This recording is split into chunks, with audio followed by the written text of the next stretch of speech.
দর্শক এটা কি হলো? দর্শক দর্শক দেখানোর চেষ্টা করি।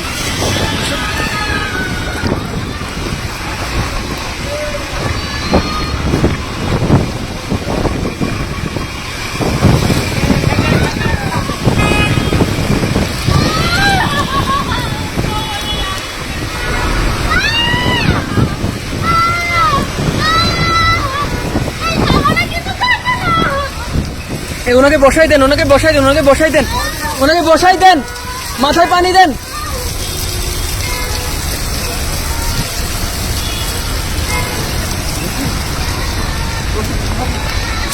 দর্শক একটু লক্ষ্য করলে দেখতে পারবেন যে এমন একটি খাদ যেতে মরণ ফাঁদ হিসেবে পরিণত হয়েছে, এমন একটা খাদ এখানে। দর্শক এটা আমরা রাজধানীর আব্দুল্লাহপুর অবস্থান করছি, যে জায়গায় আসলে একটা মরণ ফাঁদ হিসেবে পরিণত হয়েছে।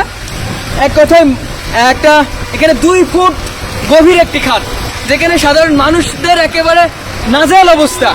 কিছুক্ষণ আগেই একদম চোখের সামনে দেখলাম যে এই আপুটা একটা বাসের সাথে, আল্লাহর কি রহমত, তিনি বাসের নিচে পড়েনি, চাকার নিচে পড়েনি। যে কোনো সময় বিভিন্ন রকম পরিস্থিতি ঘটতে পারতো। দেখেন দর্শক একটু কি অবস্থা। ওনাকে ডাক্তারের কাছে নিয়ে যান, ডাক্তারের কাছে নিয়ে যান।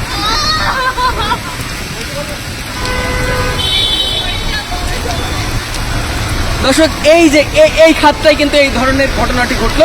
দর্শক কি বলবো, এক কথায় জীবন নিয়ে টানাটানি হয়ে গেছিল, এক কথায় মৃত্যুর একটি ফাঁদ বলা চলে। এই জায়গায় যে গর্তটা দেখতে পাচ্ছেন, 2 ফুট, মিনিমাম 2 ফুট গর্ত, যে গর্তে কিছুক্ষণ আগে এই রিক্সাটি পড়ে এই আপুটির আসলে জীবন নিয়ে টানাটানি হয়ে গিয়েছিল।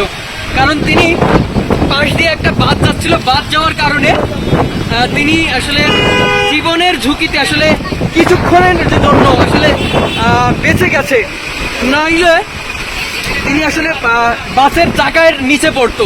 আসলে কি বলবো, একটা মৃত্যুর ফাঁদ হিসেবে এই জায়গাটা দাঁড়িয়েছে। আপনারা একটু লক্ষ্য করলে দেখতে পারবেন দর্শক, এই দেশে জায়গাটা এক কথায় মৃত্যুর ফাঁদ। এটাকে বলে মৃত্যুর ফাঁদ।